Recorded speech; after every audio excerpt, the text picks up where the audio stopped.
Okay, this is an emergency video that's concluding my last video. Because why? There was a boo-boo. Someone called. It would beep beep beep. I paused it, and then when I got over the call, I thought I hit unpaused it, but apparently I didn't. And when I thought done of everything, I thought I wrapped up. I hit play, and instead of end, and I thought I hit end, and voila, I didn't record my last bit of the thing. So I have to kind of do this little wrapping up. We left basically, it was basically testing antecedent conditions, and we talked about basically congruent controlled comparisons. Now we have to deal with congruence procedures. And I just have to end up, if like I said, I end up controlled comparisons and I do mill. If the conditions vary on CV of impact, the value should convey with this value on the dependent variable. Like I said, this is what I was ending the last video, got interrupted on. Now, the four things we do for testing antecedent conditions, the the the first was controlled comparison. Second is congruence procedures. And this is, again, there's two congruence procedures that are most useful for testing antecedent conditions. Okay, there's two of them, he says. First is the investigator studies the case of extreme high or low values on the conditional variable. And a condition variable, CVs, are, again, it's the variable that is framing the antecedent condition, but then it's affecting the independent or the other the intervening variable, right?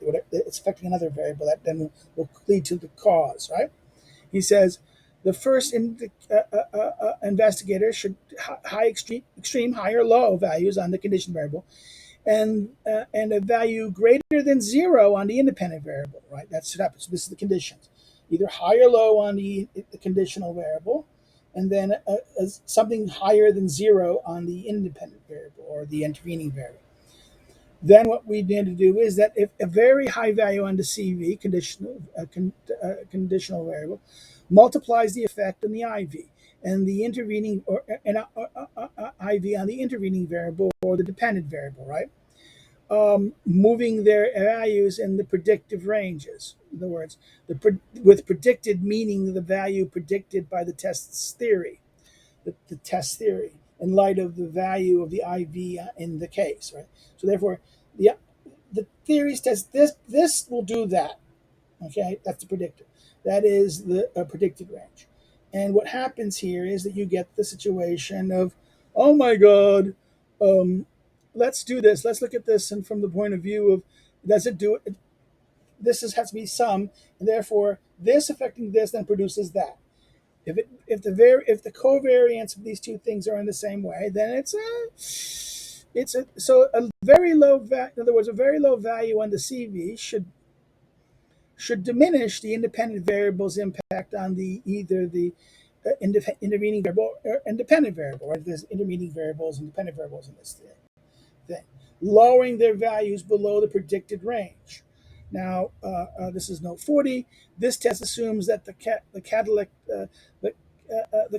effect of the CV is linear, expanding continuously on the value of the conditional variable. The conditional variable, right, is linear, is expanding continuously as the value rises. This is inappropriate if the logic suggests that the impact of the CV hits a threshold at some point, like a diminishing margin return point. That it's at a certain point, then all of a sudden there's a threshold, it doesn't do anything, it flattens out. So that's the logic here assumes that this goes up and this will go up like this. But if there's a point, in other words, this first case, the first type thing, there's a limit to what it can do. If the logic of if the argument of what the antecedent condition is doing, there's a threshold to its effect, then this is inappropriate. It won't. It may not show what it does, right? Because the logic doesn't follow it. Because this argues for a continuous effect. Second, the investigator studies cases with large within-case variance on the value of the conditional variable, with little or no within-case variance on the independent variable. If the conditional variable CV is important, the dependent variable's value could convey with it. In other words, little no variance of here, this little no variance on here, variance here, and then variance here. The variance here should convey with the variance here if this is valid. This is how we test the validity of of a claimed antecedent condition. 41, he says these two methods that are done here, the methods of congruence procedure type 1, comparison of typical values, and type 2, within case comparisons. See discussion of congruence procedures in the first, in this earlier part when we talk about testing theories, right? So let's go look at this for a second. I want to just pay attention here. It says here the three ranges, right? The three. So therefore, this is, again, the first type here is kind of congruence procedure type 1, and here is congruence, very much a congruence procedure type 2. Last but not least, this is wrapping up. This is going to be a short video based because it should have been with it. Congruence procedure, process tracing, third forms of tests. So remember, the testing is always 3. Inferring has 4 approaches. Testing has 3. It would be theories or antecedent conditions. The third thing is process tracing. In process tracing, investigator explores the chain of events of the decision-making process chain of events or the decision-making process by which initial case conditions are translated into case outcomes. So case conditions, these conditions, how do they then lead to case outcomes, right? Antecedent conditions will leave footprints in this process. Actors may refer to the importance, and the event will occur in sequence that follows their appearance and disappearance, right? This is how you trace it. This is how you test it. They'll come and they'll disappear. They'll disappear. They'll not be present. That's how you test them, whether they have a value. And that's how you test the validity or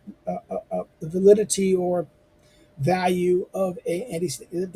Is it really reliable in a sense?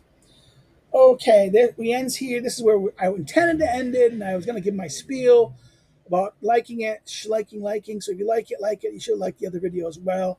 Not liking it, explaining why at least. Subscribing. Subscribe if you want to, in the sense that if you want to get notifications about what I do. Encourage others to subscribe if you have not done so already, and encourage others to help grow the channel a little bit. You can follow me on social media, links below. You can find my academic links below also, about my academic research, by academic social media. And you can also, if you want to help me do what I do, help contribute, you can do so through Patreon or Subscribe Star, or by buying one of my books listed below. You can if you buy the Lulu book, I get the money directly that the publisher gets, the bookstore gets. But everything you can order through the bookstore, Amazon, Barnes and Noble, or any of the online various bookstores. These things are available at. Well, that's it. I don't know what to say. Well, next video, I'm sorry about this little glitch. Next video will be explaining cases. Okay, well, take care. Bye. Now turning it off now. Hopefully it works.